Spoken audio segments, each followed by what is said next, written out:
Supercomputers. Today, our dream team is checking out how we can supersize computing power. To calculate the number of raindrops until the end of my holidays, I'll need to... Supercomputers can process mind-boggling amounts of data.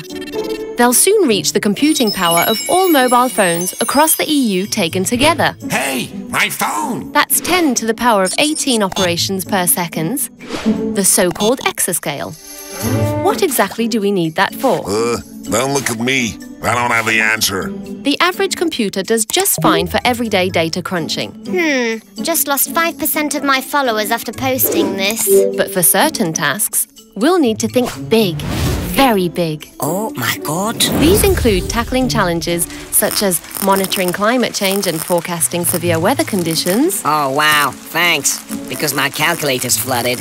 Improving cybersecurity. Mom, stop hacking my password. And even deciphering the human brain. Well, it was your cat's name. Recently, European supercomputers have helped to search for and test cures for COVID-19.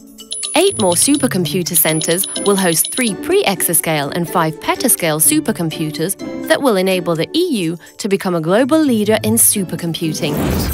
One day, supercomputers will even be able to map and recreate your own digital virtual DNA twin. Well, I could test medical treatments on my twin, or see if this new diet works.